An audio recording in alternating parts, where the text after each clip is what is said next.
Bom, pessoal, boa tarde. É uma satisfação estar aqui com vocês depois de tanto tempo, né? A gente poder fazer um evento presencial, poder estar aqui conversando com amigos, eu acho que isso é a parte mais interessante.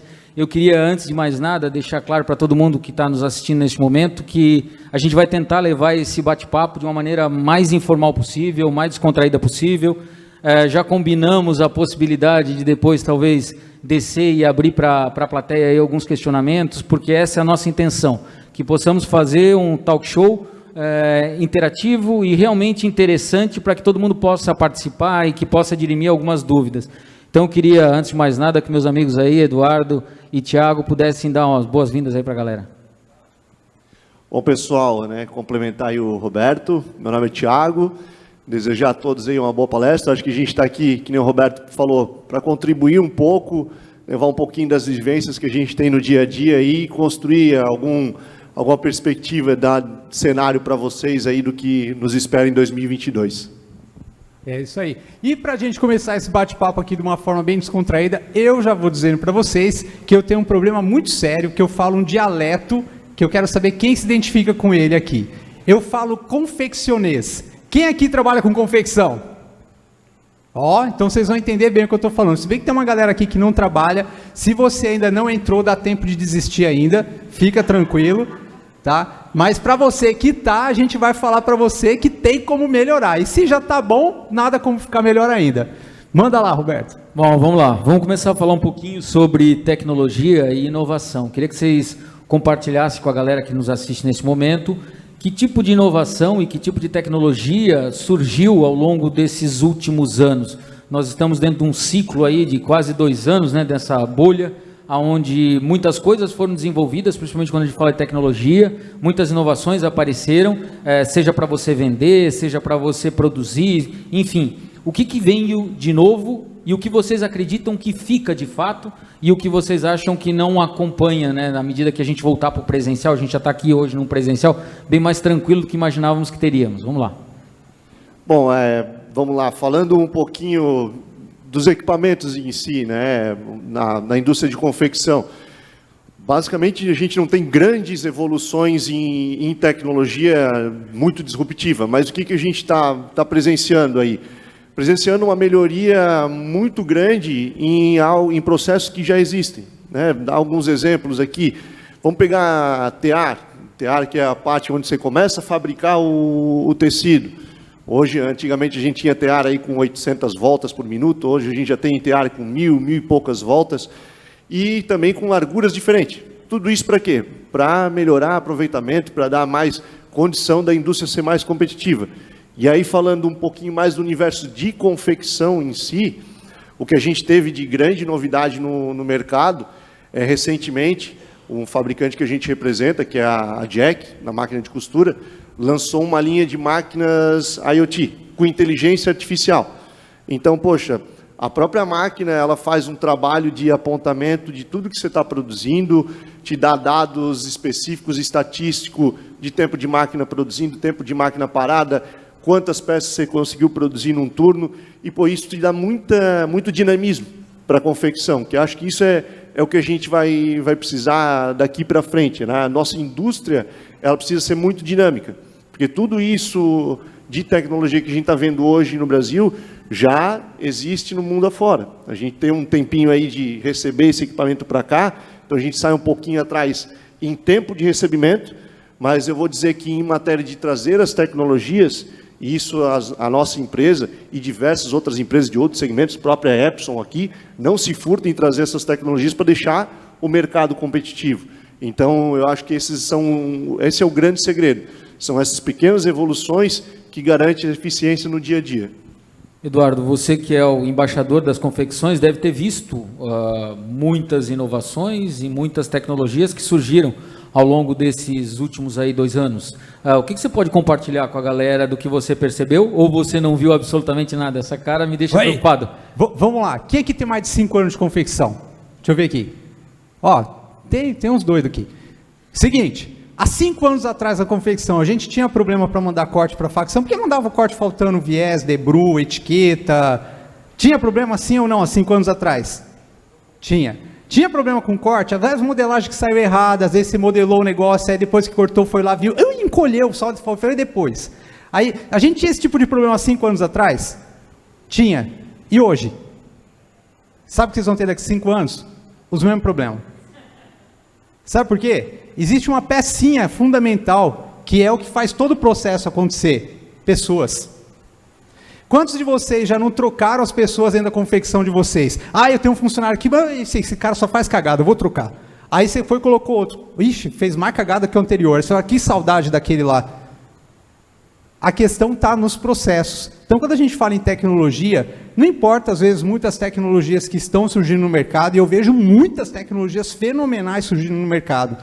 Só que a questão é, se a gente não tiver o conceito, certo, de que a gente tem que capacitar melhor as pessoas que estão dentro, primeiro, nós que somos gestores, donos, gerentes, diretores, gente que está à frente do negócio, nós somos os primeiros que tem que se capacitar, porque você nunca vai achar um profissional pronto para trabalhar para você. Esse profissional, aquele cabrabão mesmo, aquela mulher boa, nosso gerente de produção dos sonhos, a costureira maravilhosa, perfeita, tal, ela só existe num lugar na face da terra, nos seus sonhos. Tirando isso, aprende uma coisa, a melhor tecnologia só vai funcionar se a gente tiver pessoas engajadas em realizar o processo, em pessoas que, antes de mais nada, comprem a ideia da sua confecção e sejam apaixonados pela sua empresa e por você. Essa é a principal tecnologia que eu vejo. Gente, eu tenho um tique de ficar sentado, me dá pânico. Eu vi, estava se debatendo todo ali, né, cara? É um negócio meio complicado. Bom, é até legal você ter falado isso, porque no almoço, hoje a gente teve almoço de negócios, o Elias estava com a gente, e falou um negócio bastante importante, né, o Elias Martins, da importância de você investir em desenvolvimento das pessoas e treinamento. No passado a gente escutava muito isso, não que hoje não se escute tanto, mas talvez um pouco menos, de que não vou treinar a minha equipe porque vai que o cara não fica, vai embora, e aí automaticamente eu treinei para a concorrência. Parte-se do pressuposto que se eu não fizer isso, né, se eu não treinar, se eu não desenvolver, então eu vou ficar com os menos bons, né, para não dizer que ruins dentro da minha empresa. Então acho que essa mudança de mindset, essa mudança de pensamento, essa mudança de comportamento, talvez seja a principal inovação que a gente viveu nesses últimos 2 anos. Eu acho que a gente vai falar depois sobre collabs, né? Então algumas marcas, algumas empresas entenderam que unir forças pode ser extremamente favorável para o seu crescimento. Algumas marcas e algumas empresas entenderam que desenvolver a equipe interna é a grande diferença, que eu como dono de empresa não posso fazer tudo, porque senão eu nunca vou conseguir evoluir, crescer e me desenvolver como empresa, porque eu estou operacionalizando muita coisa. Esse pensamento que você acabou de comentar e que é fato, de que ninguém faz tão bem quanto eu, é um pensamento até certo ponto questionável, né? Porque normalmente o meu entendimento do bom ou do que faço melhor é relativo, né? Então, acho que talvez essa seja a grande inovação, né? Essa mudança de comportamento. Vamos lá. Tem dono de confecção aqui? Acredito que tenha vários. Olha! Quem ensinou vocês a ser dono de confecção? Uai, vocês aprenderam fazendo. Tentativa e erro. Mais errou do que acertou, mas deu certo. Deu certo. Certo? Então a gente tem parte desse princípio. Falar assim, cara, quem ensinou a gente a ser dono de confecção? A gente aprendeu a ser dono de confecção indo lá e fazendo. Certo? Então eu falo o seguinte, se hoje, e muitos de nós antes de ser dono de confecção, um dia fomos funcionários. Se a gente sabe o que sabe, não foi só que a gente foi lá e botou a mão e fez, mas um dia alguém ensinou a gente. E a gente teve aquela paixão, aquele amor em querer fazer, e a gente ficou muito bom naquilo. Então eu parto do princípio sempre o seguinte, da mesma forma que lá atrás um dia alguém me ensinou, e por isso eu me tornei dono de confecção, hoje eu ensino as pessoas que trabalham comigo para que elas sejam tão boas quanto eu. E olha que de vez em quando sai até uns doidos lá e quer virar meu concorrente. E vira. E eu ajudo até. Eu falo, não, vamos lá, filho. Vai, filho desgraçado, tomara que quebre. Não, mentira. Eu vou lá e falo, não, ajudo, dou dica, dou conselho, tal, não sei o que tem. E quero ver todo mundo prosperar. Só que isso é uma mentalidade que a gente tem que ter. A gente aprendeu o que sabe na confecção. Se hoje eu entendo muito sobre processo produtivo, foi porque um dia eu trabalhei no chão de fábrica. E quando eu trabalhei no chão de fábrica, tinha um gerente bom pra caramba lá, que ele me ensinou tudo de produção. Quando eu fui trabalhar em estamparia, teve um cara que me ensinou bastante coisa de estamparia. E assim consecutivamente, eu fui aprendendo, e hoje eu ensino. Esse é o conceito que a gente tem que trazer dentro da nossa confecção, porque o pronto, às vezes, ele acaba nos frustrando. Bom, falando de confecção, Tiago, se a gente fosse dar uma analisada em termos gerais, né, olhando o cenário nacional como um todo, porque eu sei que a Veltec atua em todo o cenário nacional, da mesma forma com que o Eduardo Christian também permeia por todo o cenário nacional e também a minha realidade. Você olhando confecções hoje do Brasil, quando você olha o nível de tecnologia, nível de desenvolvimento, mão de obra, enfim, como é que hoje você compararia a qualificação ou o nível de desenvolvimento das confecções brasileiras com o restante do mundo ou do que você conhece? Bom, é uma guinada grande, eu vou dizer assim, né? O Brasil, historicamente, eu acho que se pegar aqui, né? O Eduardo falou, tem dono de confecção aí. Se eu fizer uma pergunta, acho que todos os donos de confecção aqui vão conseguir responder, né? Se vocês acham mão de obra para tocar a indústria de vocês. Se tiver sobrando facção aqui, eu tenho uns cortes para mandar, viu?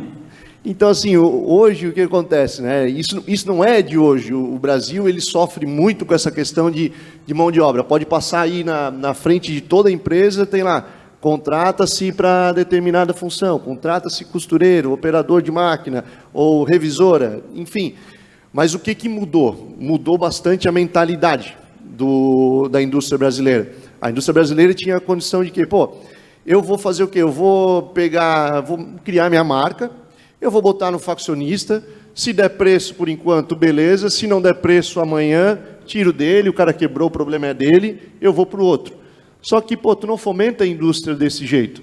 O pessoal começou a entender, as indústrias começaram a entender que a facção, se você não tem uma produção, a facção ela é a tua indústria. Então, você tem que entender esse faccionista como o teu parceiro. E aí, essa mentalidade já existe muito fora do Brasil. Posso pegar grandes marcas, os caras entendem, eles fecham contratos anuais com empresas de país A, B ou C, e entendem que aquele cara é o cara que vai fazer a produção dele em larga escala. E aqui no Brasil a gente está tendo muito essa mentalidade. E aí, olhando para a Parque Fabril, né, no caso, se pegar o histórico aí, a gente tem dados, a quantidade de máquinas e equipamentos importadas nos últimos anos, a gente cresceu aí mais de 35% só em volume de cabeçote importado. Ou seja, a indústria está se renovando. Porque o que aconteceu? Eu estava lendo ainda, comentei contigo agora há pouco, agora em outubro, dados da própria BIT, a quantidade de itens importados caiu agora em outubro 30%. E a quantidade de artigos de vestuário exportado, que o Brasil exportou, subiu 16%. Então, olha como a gente tem uma janela de oportunidade muito grande. Então, analisando o Parque Fabril em si, as mesmas condições tecnológicas que existem lá fora, hoje eu posso dizer que o Brasil está em pé de igualdade. E a mentalidade, que é o mais importante, que é o que o Eduardo comentou, a mentalidade ela está voltada para isso. Há um tempo atrás a gente não tinha essa consciência. Hoje o pessoal já tem essa consciência, tem consciência de que uma fábrica ela não vende peça, a tua fábrica ela pode produzir peça, mas tu tem tempo, né? Tu tem minutos disponíveis na tua empresa para fazer determinado artigo. Então esse é o raciocínio. Então acho que se num contexto geral a gente analisar a parte de mentalidade e de inovação tecnológica, eu não vou dizer que a gente está em pé de igualdade, mas a gente está caminhando para isso. E está caminhando a passos bem largos. Legal. Eduardo, antes de eu te passar a mesma pergunta, eu acho que para todo mundo está claro, né? Quando o Thiago fala facção, se tiver gente de São Paulo aí, é a oficina, tá? Então, só para ficar bem claro, né? Facção, não é o PCC, não é PCC, né? Porque cada região do Brasil tem uma linguagem para esse terceiro, né? Então, em alguns lugares chamam de oficinas. Como é que você vê? Você concorda com a análise do Thiago em relação ao nível das confecções hoje dentro do Brasil, essa relação, esse crescimento, esse quase que igualdade com o mercado externo? É que assim, quando a gente fala de confecção não é tudo igual. Confecção não é tudo igual. Por exemplo, você tem aqui o pessoal que trabalha com private label, você tem o cara que é work fashion, você tem o pessoal que é modinha, você tem o cara que é masculino e feminino. Quando a gente fala sobre nicho, certo? Aí você tem o que trabalha com pedido, você tem o cara que trabalha com pronta entrega, você tem formas diferentes e isso impacta na forma de produzir. Então eu falo que confecção, o resultado final é a roupa, mas por incrível que pareça, cada um de vocês aqui tem a sua receita de fazer. Cada um aqui tem suas peculiaridades quando o assunto é falar sobre isso. Só que todo mundo passa pelos mesmos BO. Todo mundo. Todo mundo tem os mesmos BO. Independente quando a gente fala sobre o time, sobre isso, sobre aquilo, tal. Os problemas são os mesmos. E boa parte dos problemas é que eu falo assim, ó, gente, se ter costura interna fosse bom, não existia facção. A gente manda a costura para fora porque a gente sabe que é problema. Certo? E porque também se a gente absorver o custo, a conta não fecha. Aí você absorve o custo, aí depois na hora de repassar o preço, e aí vira aquela salada mista. Então, a gente tem que entender que facção é extensão da nossa confecção. E que hoje, se a gente tem um problema sério de escassez de mão de obra, e eu chego em muitos lugares e as pessoas falam para mim assim, Eduardo, porque a profissão da costureira está deixando de existir, não sei o que, eu falo assim, gente, ela é a ponta mais fraca da nossa cadeia. Porque na hora que cai o movimento da nossa venda, não sei o que, quem que é a primeira a rodar? É a costureira. Quem fica sem serviço primeiro? É a facção. Ele é a primeira a ficar sem serviço. Aí, quando abre possibilidade de negócio em outros mercados, a pessoa acaba migrando para ir trabalhar em outro lugar, porque nós, confeccionistas, não generalizando, mas eu estou lá no Brás, tá? Aqui vocês são diferentes, lá nós é assim. Lá funciona assim. Quando está vendendo, nós fica tudo felizão da vida, aí taca o pau na produção. Aí todo mundo quer produzir, e todo mundo quer produzir ao mesmo tempo. Aí quando dá uma quedinha no mercado, aí todo mundo, não, mas tem esse corte para mandar para a facção. Não, mas melhor se dar uma segurada aí, melhor não mandar esse corte agora não, espera, não sei o que, tal. Aí beleza, aí a facção fica sem serviço, aí a gente vai lá, aí começa a vender de novo, aí todo mundo quer correr, e não sei o que, e vive nesse efeito gangorra. Vive nesse efeito gangorra, que é essa loucura da confecção. Quando o mercado está feliz, todo mundo quer produzir. Quando o mercado está triste, todo mundo para de produzir. Só que entenda uma coisa. Hoje a gente teve aqui a palestra da XP Investimento. Pô, é gostoso falar de investimento, né? Eu me sinto até assim, antigamente, até pouco tempo atrás, quando meus amigos todos começaram a investir em bolsa de valores e eu não investi, eu tinha que mentir. Porque senão, os caras olham para mim, como assim você não investe em ação? Né? Tipo aquela coisa assim. E aí eu entendi uma coisa, que na confecção não é muito diferente do que você fala sobre o mercado financeiro. O mercado financeiro, para você ganhar dinheiro, você compra na baixa e vende na alta. Na confecção é o seguinte, fabrica no tempo que está em baixa a venda, para você ter produto para vender na hora que o mercado está em alta. Né? E a gente tem previsibilidade para isso. Né? A gente tem RP para isso, para mostrar para a gente quais foram os meses que você tem historicamente onde você mais vende e os meses que você menos vende. Ajusta a sua produção para melhorar esse coeficiente. Então, concluindo o que o Tiagão falou, a questão é a seguinte, se a gente não começar a entender cada vez mais que facção é extensão, que nós somos corresponsáveis e co-criadores desse universo de facção, a gente vai acabar perdendo mão de obra. E tem outra coisa também, que eu costumo dizer o seguinte, quem tem fama deita na cama. Esse ditado não é meu, só que eu digo o seguinte, tem confecção que às vezes vai trocando facção, porque não se importa com a facção, e ela acha o seguinte, as facções não se conversam. E, gente, tem os grupos de WhatsApp, só em grupo de facção eu participo de 80, e eu vejo elas descendo o cacete, num monte de confecção, para essa eu não costuro mais não. Pode pagar o preço que for, porque, Deus me livre, eu pego o corte dela, todo o corte vem faltando coisa, aí você liga lá, eles falam que vai resolver, aí é uma semana para resolver, porque tem que falar com não sei quem, ninguém resolve o problema, e não sei o que tem, eles até pagam bem, só que pelo fato dele ter tanto problema na produção, as facções não querem mais costurar para ele. E ele, só pelo fato dele tirar o corte dentro da confecção dele, ele acha que não é problema dele. Quem tem fama dele na cama, você pegar a fama agora, que as facção, e aí o pessoal fala assim, não pega corte daquela empresa, que aquela empresa é só BO, eu vi marca, não vou falar o nome aqui para não ser processado, mas tem uma marca que estava lá no interior de São Paulo, saiu e veio para cá, porque a marca era grande, estava crescendo muito, e o cara se queimou de um jeito que ninguém queria costurar para o cara mais. Aí, qual que foi a única saída que o cara teve? Teve que mudar de estado. Aí pergunta, eu não dou 2 anos para ele queimar aqui também. Bom, tem uma coisa que eu acho que é bem importante, juntando com o que vocês dois comentaram, que é justamente essa questão de mudança de comportamento do próprio gestor da confecção, né? De entender que o terceiro, ou a facção, ou a oficina, é uma extensão do seu negócio. E você precisa zelar por esse terceiro, tal qual você zela, de repente, pelo seu corte, pela sua costura interna, pelo seu desenvolvimento, pela sua equipe comercial, pela sua equipe financeira. Entender que ao terceirizar eu estou transferindo toda a responsabilidade, não preciso mais me preocupar, talvez seja um dos grandes erros que eram cometidos no passado, não que não sejam ainda mais hoje cometidos, mas eu acho que hoje menos, porque começa a se perceber que uma boa relação com o terceiro é o que faz construção de relações duradouras, e qualquer mercado, independente de ser da confecção, de ser o têxtil, indústria, de for qualquer outra área, são as relações duradouras que fazem você permear por mais tempo dentro do mercado. E aí onde vem uma coisa que eu queria perguntar para vocês os dois. Posso só colocar uma pimentinha aqui nesse negócio aqui? Agora vai ficar bom que eu lembrei um negócio bacana aqui. De uns tempos para cá, muita gente começou a esticar o chiclete na produção, que é aumentar mix de produto. Aí acha que facção é tudo igual. Gente, facção não é tudo igual. Quem costura malha não faz jeans, quem faz jeans não faz malha, quem faz tecido plano não faz lingerie. Facção não é tudo igual, não tem nem máquina para fazer isso.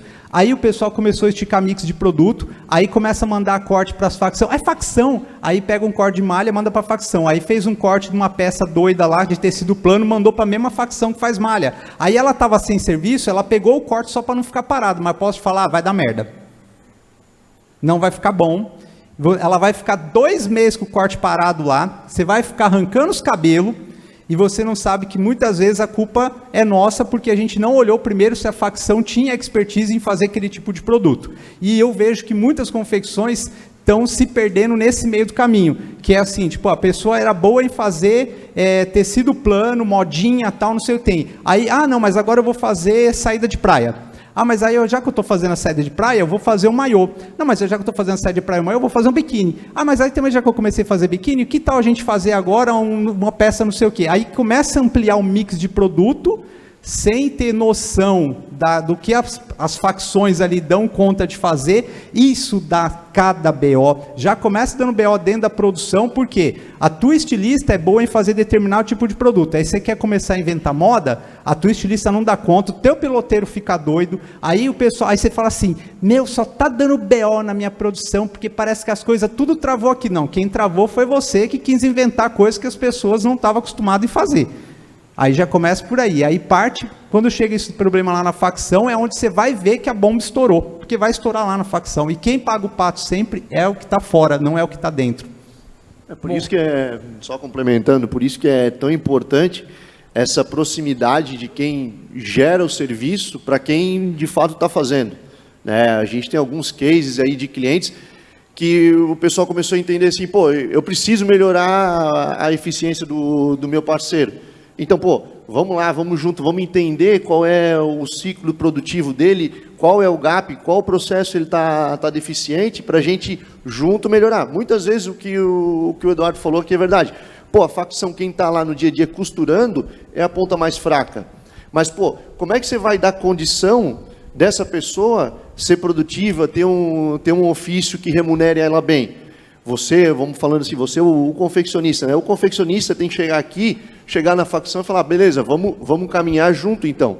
Vamos fazer o seguinte, eu vou fazer um investimento para você e vou diluir isso em serviço, mas vou te dar a melhor condição. Vou te dar a máquina mais automatizada, vou te dar o melhor processo. Para quê? Para que o seu ofício, tu tenha condição de trabalhar, de me gerar um produto com custo atrativo para o mercado, porque no final a gente faz a conta, quem está aqui tem que fazer a conta reversa. A gente estava conversando antes, né? Como é que você vai fazer o lucro? O mercado, ele precifica um produto. Se todo mundo está vendendo a blusinha lá R$ 29,90, não adianta você querer chegar no mesmo artigo, mesmo processo, querer vender a R$ 35,90, porque o mercado não vai absorver. Então, como é que você vai fazer o teu processo? Vai para junto do teu parceiro, beleza, R$ 29,90 é o preço do mercado. Daqui para trás, quais são os processos que a gente consegue otimizar para conseguir chegar num custo de eficiência melhor? E aí tem outro ponto importante.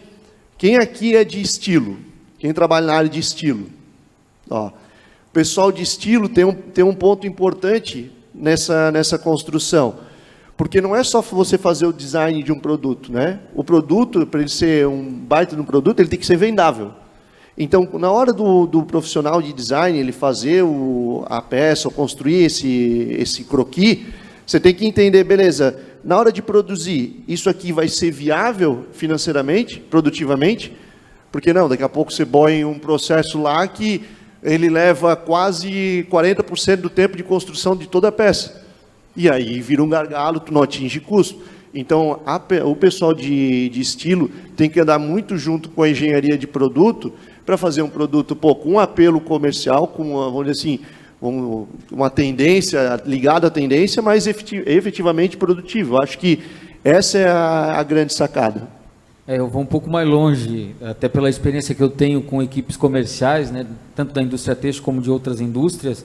A sugestão fica até para a galera de estilo, quando tiver a oportunidade de andar com a equipe comercial, né, no mercado, porque eu acho que isso faz uma diferença muito grande. Já tive a oportunidade de levar times de estilo para visitar clientes ou para ir para mercados, né, os mercados mais variados aí do Brasil, e a percepção muda muito quando você percebe, inclusive, o perfil, o biotipo de para quem você está vendendo, né? Estou vendendo para uma determinada região onde o biotipo é completamente diferente do biotipo da região na qual a indústria está inserida ou a confecção está inserida. Então, essa percepção, essa leitura real, em tempo real, do próprio mercado, faz muita diferença para qualquer um de nós, independente de se for da área de estilo, se for da área financeira, se for da área comercial. Isso muda muito a forma da gente perceber.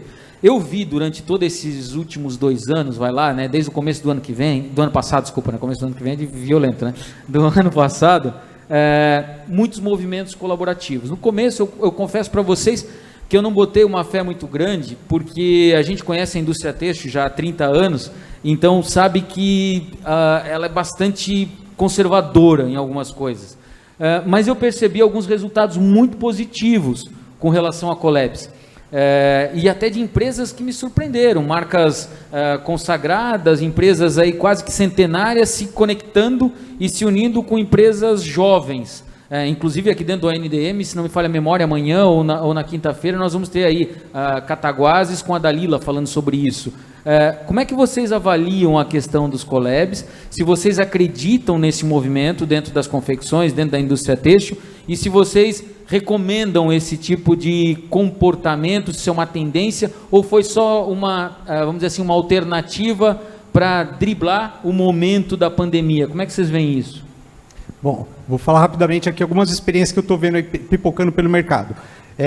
Collabs, esse fenômeno de collabs começou tipo muito antes da pandemia, começou 5 anos atrás, que algumas marcas tipo Gucci com New Balance, Palace com Ralph Lauren, Supreme com sei lá o que, e aí beleza, e isso a gente vê assim que foi mudando e tal. Vou falar realidades que eu tenho visto pelo Brasil afora. Tipo assim, tem um monte de gente aí e tal, não sei o que, às vezes o cara tá com a fábrica dele lá, ele fabricava 50 mil peças, agora tá fazendo 10 mil e, putz, tipo, eu tô ferrado, tô lascado. Aí tem um vizinho dele que tá na mesma situação que ele, aí um olhou para o outro, eu tô ferrado, eu também, então vamos fazer o seguinte, vamos fechar uma fábrica e ficar com uma só? Eu tô vendo isso acontecer, inclusive lá no Brás mesmo, certo? Que é tipo assim, os caras meio que fazendo o cowork de fábrica, certo? E aí dividindo o espaço de produção para reduzir custo e se tornar mais competitivo. Outra coisa legal que eu tenho visto, que lá no Bom Retiro, eu tenho escritório no Brás, tenho fábrica no Brás, eu tenho escritório no Bom Retiro, então eu transito muito bem nesse universo, sem contar que eu viajo o Brasil inteiro. Eu tenho visto uns movimentos que vão surgir, que já surgiram lá, chamado Fashion House. O que é Fashion House? Pô, é o mesmo caso, tipo, se eu gasto ali para manter assim, o meu showroom ou a minha loja, tipo, um exemplo, eu gasto 50 pau para manter aqui, aí o cara foi diminuindo, ele tinha uma loja grande, aí ele foi diminuindo e ficou com uma lojinha que parecia um box. Só que aí ele falou, essa lojinha aqui tá parecendo um box, só que aí tem um amigo meu que também tá ali com box, o outro com box, então vamos juntar nós aqui e fazer uma fashion house de atacado.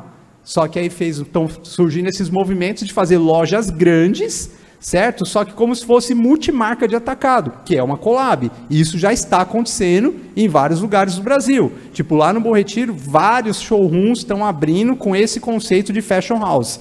Que é tipo assim, juntou 5 marcas, entendeu? Que cada um sozinho não teria condição de ter um showroom daquele tamanho, uma loja daquele tamanho. E eles se juntaram e fizeram uma coisa bacana, bonita, compartilhada. E assim... mas como administrar isso? Como fazer isso? Gente, um problema de cada vez. E isso está acontecendo. E são collabs que são fenômenos que vão expandir no Brasil inteiro. Então, o collab é uma forma inteligente da gente pensar. Porque muitas vezes você está assim, o teu custo de operacional de fábrica não está legal, você não está conseguindo fechar a conta, só que você tem ali um parceiro, um vizinho, alguém que você conhece, que está na mesma situação que você. Mas na hora que se encontra... E aí, como é que você está? Estou bombando. Tô bem pra caramba. Mentira, o mercado fala, gente. Os representantes tudo conta. O cara sai dali, o próprio representante de tecido às vezes foi ali e fala, nossa, eu vendia 10 mil metros para ele, está comprando só 500 metros agora.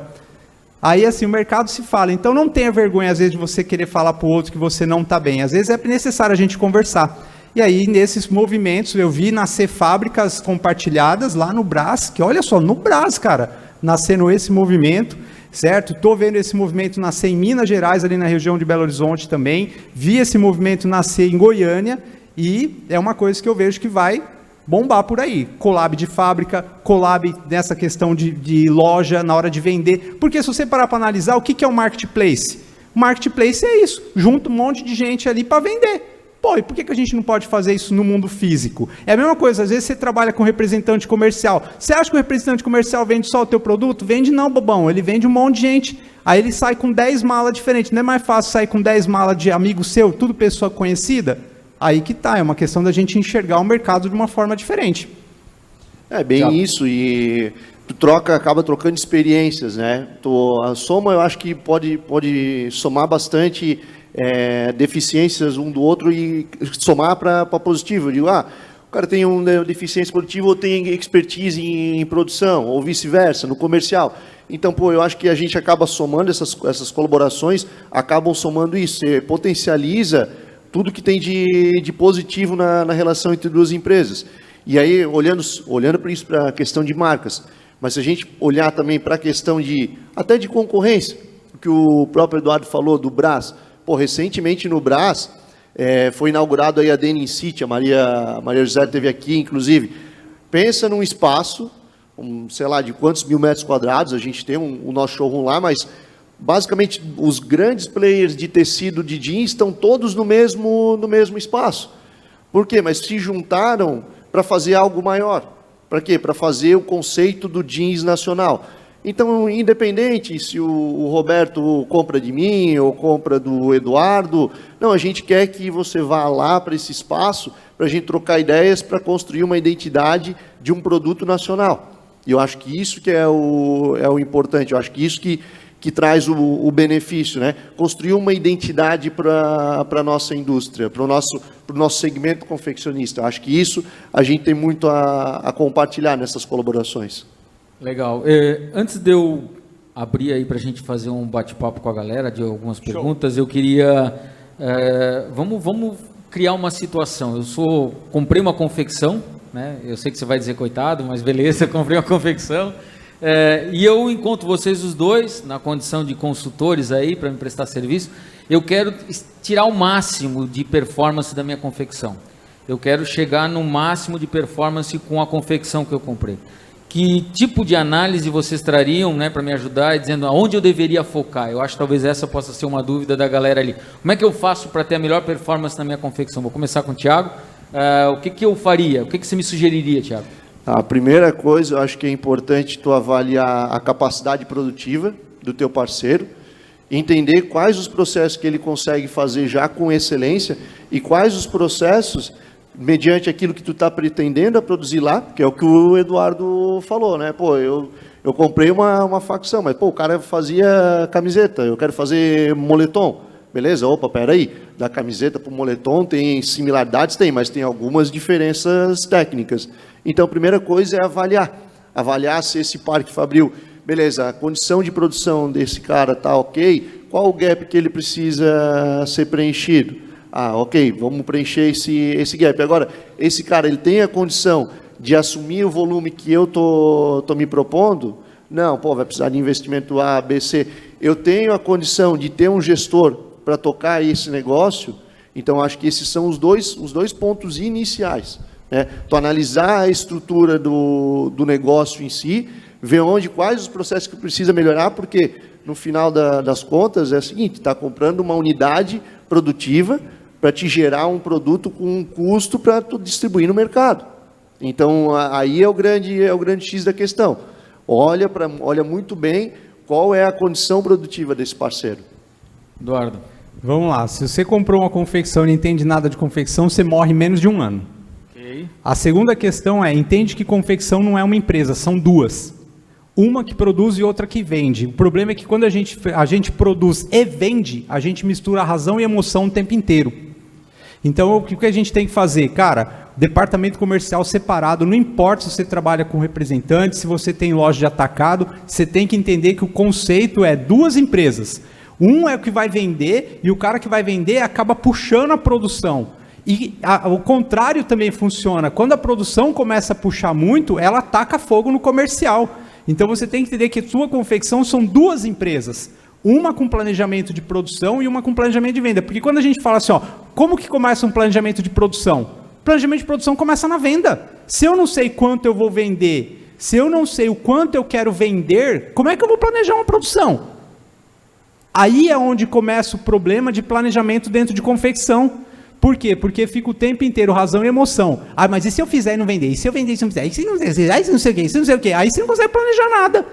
Aí como que a gente faz? Cara, a primeira coisa que a gente fez agora, em novembro, a gente sentou e falou assim, como que vai ser o nosso planejamento de venda para o ano de 2022? Vamos faturar tantos milhões. Pegamos lá, quanto que vai ter de inflação, quanto que vai ter disso e tal. Beleza, tantos milhões de faturamento. Para chegar nesse volume de faturamento, traduzindo em peça, quantas peças temos que produzir para chegar nesse ponto aqui? Temos que produzir tantas 1000 peças. 1000 peças do quê? Aí a gente começa a construir tantos modelos, quanto por modelo e não sei o quê, aí vai dividindo por coleção, aí vai dividindo por trimestre, aí não sei o quê, aí a gente começa a construir de trás para frente. Mas primeiro a gente decide quanto a gente quer vender para desenhar o planejamento de produção. E ali divide 2 planejamentos. Um é o planejamento do comercial. Comercial, se vira, meu amigo. Como você vai fazer para vender isso não é problema meu, eu cuido de produção. Eu vou produzir, você tem que vender. E a outra questão é, entenda que o mercado agora, ó, pega essa frase aqui, ó. Essa frase não, essa palavra, figital. Não é digital não, você não ouviu errado. Figital. Você tem que transitar nos 2 universos, físico e digital. Tem que estar em canais de vendas múltiplos, online e offline. O offline não vai deixar de existir, certo? Só que o digital está tomando espaço de mercado. Então, se você não tiver nos 2 espaços, alguém está tomando espaço de mercado seu. Então, o negócio hoje em dia é você ser digital. Beleza, vamos ver se alguém tem perguntas. Vamos lá, se alguém quiser perguntar, por favor, só levanta a mão, nós levamos um microfone aí até vocês. Quem quer saber os números da Mega Sena que vai sair da virada, pode perguntar. Ele falou 350 até que milhões. Ele falou até que ele viu a inflação, né, para o ano que vem, então tem informações aí que a gente não tem. Vamos lá, ali tem um questionamento ali, ó. Tem 2 até. Obrigada. Olá, tudo bem? Tudo bem? Meu nome é Letícia, eu tenho uma confecção de PL, eu faço pijama para magazines. E a minha pergunta é sobre os processos. Eu queria uma dica. Eu elaborei, vamos simular uma situação. Eu elaborei o playbook, fiz o treinamento.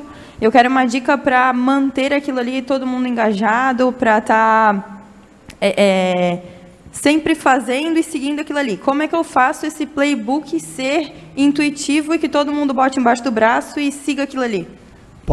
Posso responder primeiro? Claro, por favor. Você fez uma Obrigado, boa estratégia? Letícia. Você fez um planejamento estratégico? Tem um cara chamado Peter Drucker que ele diz o seguinte: a cultura engole a estratégia no café da manhã. Não existe nada que vai fazer a equipe engajar que não seja criar uma cultura dentro da tua confecção. Para isso é você criar uma questão de endomarketing, você motivar a sua equipe, a todo mundo abraçar a ideia junto, porque quantos de nós, eu estou te falando assim, dores que eu passei no meu processo de crescimento na minha confecção, e contratar isso, e contratar aquilo, e chama consultor de não sei o que, consultor de não sei o que, e cara do céu, uma doideira. A questão é, enquanto eu não entendi que eu tinha que ter uma cultura, eu tinha que ter ali os meus valores, eu tinha que ter ali a minha missão muito clara e objetiva com a minha equipe, eu tinha que ter ali todos os conceitos de trazer a equipe para perto de mim e fazer com que todo mundo comprasse a ideia, começando pela liderança. Aí, enquanto eu não consegui fazer isso, as coisas não funcionaram. E eu te falo, esse processo de você criar uma cultura, de você engajar o teu time para que realmente as coisas funcionem, não vai ser em menos de 6 meses a 1 ano que você vai conseguir fazer isso. Só que quem ainda, se você acha que a tua confecção não tem uma cultura, não importa o tamanho que você seja, você está muito enganado. A tua confecção tem uma cultura, e se não foi você que colocou, alguém colocou essa cultura lá para você. E muitas vezes você nem sabe, mas alguém colocou essa cultura lá dentro. A cultura de retrabalho, a cultura de reprocesso, a cultura da fofoca, a cultura... Alguém colocou isso lá dentro. Se não foi você, que é o gestor, que colocou, alguém pôs. Então, não existe nada que vai resolver esse problema que não seja criar uma cultura que é a raiz da sua confecção. Eu acho que é bem nesse sentido, né? Para você ter as pessoas engajadas, é envolver elas no processo desde o início, né? A pessoa tem que entender o porquê, o sentido daquilo.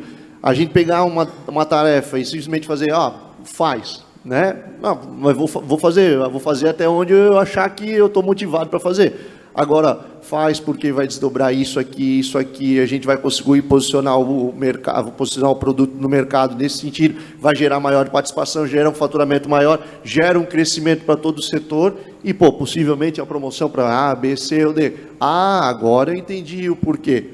Então, a pessoa tem que ter esse senso de hipersentimento ao processo. Geralmente, onde acontece a maioria dos erros, né? É quando vem top-down, de cima para baixo. Faz lá porque o homem mandou. Não sei porquê, mas vamos fazer. Letícia, eu ouvi recentemente uma palestra do Dardo Schneider, aonde, eu acho que eu vou acrescentar um detalhe no que falaram os dois, aonde ele trazia uma leitura de que o produto, enfim, o marketing como um todo, ele é um especialista em marketing, hoje cada vez mais ele vem com um viés de o marketing neural, né? A gente tentar entender o que passa pela cabeça do cliente ou do consumidor, e não é diferente com a equipe da gente. E ele citava uma situação que para mim marcou muito, que a gente deveria parar um pouco com o né? O neural do processo, o cerebral do processo, e ir para o cardio, ou seja, para aquilo que sente. As pessoas fazem e acreditam naquilo que elas de fato sentem. Se o cara sentir, é o lance da cultura, né? Se o cara sentir que faz sentido literalmente para ele, ele vai fazer. Se ele não sentir e simplesmente for um processo cerebral, racional, e olha quem está falando para você é um engenheiro químico, né? Que mais racional e cerebral impossível, ele não vai fazer. E isso eu aprendi a duras penas também, né? Onde eu criava números dentro de um processo, de uma estratégia comercial com uma empresa, e queria que as pessoas vissem os números da mesma forma com que eu as via. E na realidade, se ele não sentir, se não for cardio o processo, ele não perceber verdade, a probabilidade dele abraçar o teu playbook é muito pequena. Então, acho que é bem por aí o caminho. Existe dois tipos de cliente. Todo mundo quer fidelizar o cliente, não quer? Então, existe o cliente que é porta para fora, mas antes tem o cliente que é porta para dentro.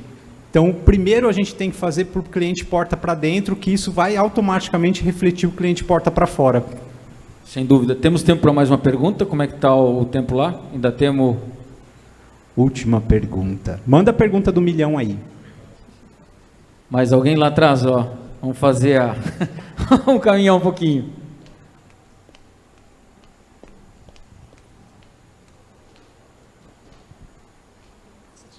A gente quebrou o protocolo, tá? Não podia fazer perguntas, mas a gente não é normal. O Ivan vai matar a gente.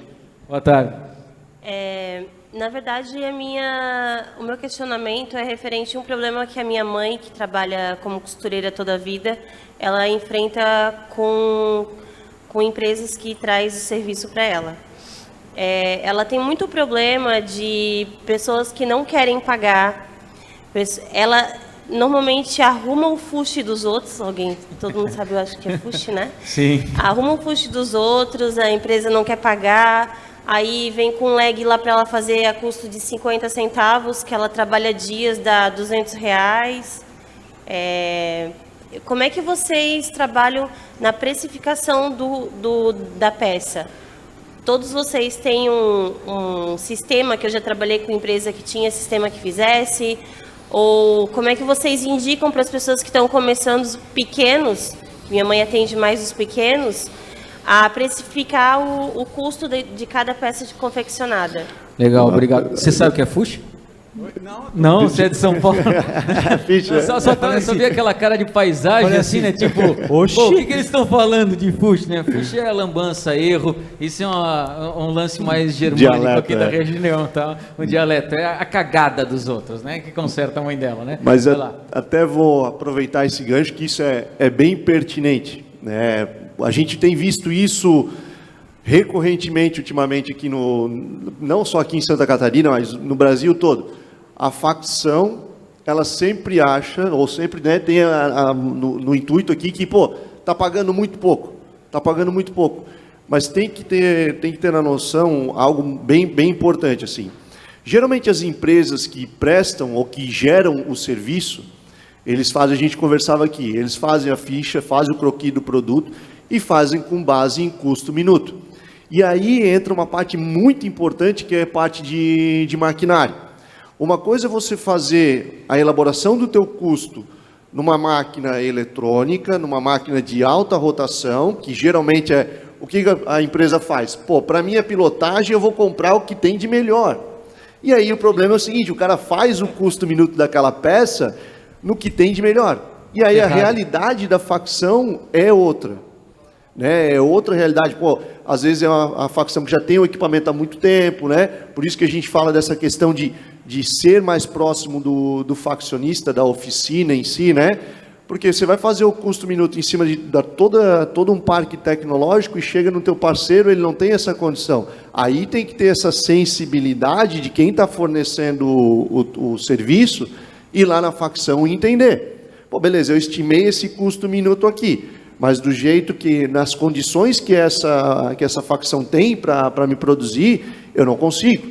Aí fica aquele cabo de guerra, mas eu acho que está caro, não, acho que tem que pagar mais. Para tirar esse cabo de guerra é onde, volto a dizer, é onde as empresas fornecedores de serviço têm que entrar em conjunto com quem de fato produz e entender, beleza, eu te dou isso aqui, eu te dou essa condição de preço, mas vamos lá, vamos fazer um negócio junto, vou trazer para você aqui, vou trazer um plano de investimento e aí vamos fazer que vai dar certo. A gente tem muito isso na empresa. Na Veltec, nós temos aí um consultor que ele faz justamente esse trabalho, de ir nas facções dos parceiros nossos, de alguns clientes nossos, e entender, fazer, lá naquela facção que tu está fazendo esse teu custo-minuto, para tu chegar aqui, não é que a facção não dá conta, o ritmo das operadoras com que elas têm lá é muito bom, mas para chegar nisso que tu está precisando, vai precisar fazer investimento aqui, ali, assim. Então, se eu pudesse dar uma dica aí para a menina e para a mãe dela, né?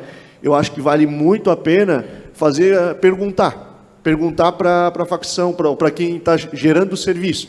Tá, mas esse custo tu fez baseado em quê? Qual é o teu processo de cálculo do custo? Em que máquina que tu está fazendo isso? Qual tempo, minuto, padrão tu está estipulando? Quantas operadoras para essa operação tu está estipulando? Então é mais uma questão de jogar a pergunta de volta, porque se ficar nessa de, tá caro, tá barato, faz mais barato, mais caro, tira desse imaginário e vai para a parte lógica. Eu acho que aí é onde o negócio, a conversa começa a evoluir. Eduardo. Então vamos lá, a gente tem várias coisas aí que poderiam ser ditas a respeito disso. Primeiro que agora a gente está vivendo a vingança das facções. Por quê? Antes a gente queria pôr preço, mas tem muita facção agora que está falando assim, quer que eu faça? É tanto, quer bem, não quer amém, vaza. Então, quando a gente fala sobre essa questão da facção, é muito louco, porque assim, por exemplo, meus cortes, ele tem mais ou menos 1000 peças por cor. Então, é óbvio que eu tenho um custo X para a facção, porque realmente o meu corte rende na facção. Aí tem pessoas que chegam lá com um corte de 100 peças, com 10 variantes de cor, só que ele fez o custo máquina hora produzindo. Ele não calculou o quanto de parada de máquina vai dar para trocar linha, trocar carretilha, e não sei o que, porque a parada de máquina para fazer um corte de 100 peças com 10 variantes, vai ser maior o tempo de parada de máquina do que o tempo de máquina trabalhando. E aí vem muito dessa questão. A tua mãe, ela tem que colocar regra na facção dela. Então, justamente é assim. Outra questão, por exemplo, toda facção é um processo industrial, é linha de produção. Para uma facção ser eficiente, se vocês, amigos e amigas confeccionistas, querem melhorar o coeficiente de vocês, para melhorar a velocidade das facções, para de mandar um corte e quando a facção entrega, você manda outro. Facção é linha de produção, ele tem que ter 3 cortes trabalhando. Ele tem que ter um corte na máquina, um corte na preparação e um corte na espera. Aí ela começa a te dar uma produtividade maior. Só isso aumenta em 20% até 30% o tempo da facção. Certo? Outra questão, você mandou o corte para a facção, Manda o retalho junto com o corte, porque se faltar qualquer parte, qualquer peça, a própria facção já faz uma reposição ali e manda. Você tem ali que negócio de etiqueta. Pô, quem aqui não manda corte faltando etiqueta de composição, etiqueta de tamanho, não sei o que tem. Pô, se é uma facção que você já trabalha com ela há mais de um ano, pelo menos, faz um mini estoque de etiqueta de tamanho, um mini estoque de etiqueta X dentro da facção, porque isso trava uma produção inteira. Então você também tem que entender o que você pode fazer para tornar a facção mais produtiva. Respondendo a pergunta específica sua, já ouviu um ditado que diz: minha empresa, minhas regras. Tua mãe tem que colocar regra. Se ela pega os, como é que é, fuxi? Os fuxi dos outros, para comer de conversa, ela tem que pôr uma placa lá na porta lá. Não quero fuxi. Não, para resolver fuxi, cobro 3 vezes mais caro. Ah, tá.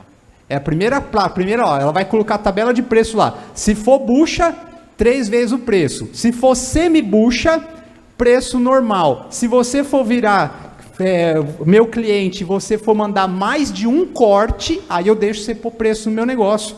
Por quê? É errado o cara chegar lá e ele põe o preço que ele quer, porque seria lindo a gente fazer o preço custo, preço isso, preço aquilo. Primeiro que a maioria não faz. Começa por aí. Fato. E a gente vai muito pelo faro. Quanto que o fulano está pagando para costurar o vestido? Tanto. Ah, eu vou pagar tanto também. Não, se ele está pagando, eu vou ver se eu consigo baratear R$1. Então, se o outro está pagando 10, eu vou ver se eu consigo fechar por 8. E é por aí que a gente vai colocando preço em facção. Aí se a facção aceita, o problema passou a ser da facção. Então é tua mãe que tem que começar a colocar regra no negócio também. Porque quem sabe a dor dela é ela lá dentro. Acho que o tempo estourou, né? Então só quero agradecer, né, a oportunidade de conversar com vocês dois mais uma vez. Sei lá quantas vezes a gente já fez isso, né? Então, mas é sempre uma satisfação conversar com vocês. Obrigado pelas perguntas, pessoal. Por favor, fique à vontade aí. Certinho, então. Obrigada, Eduardo. Obrigada, Thiago, Roberto. Tenho só um recadinho para vocês, tá? O verão da RVB foi inspirado na leveza dos movimentos da Acro Yoga e está acontecendo uma demonstração do Acro Yoga agora ali no Boulevard. Então estão todos convidados, tá? É muito legal. Obrigada. Obrigado, pessoal. Falou, pessoal. Obrigado. Boa sorte para todos. Sucesso ano que vem. Que esse ano não adianta mais chorar, né? Quem fez, fez. Quem não fez, sente e chora.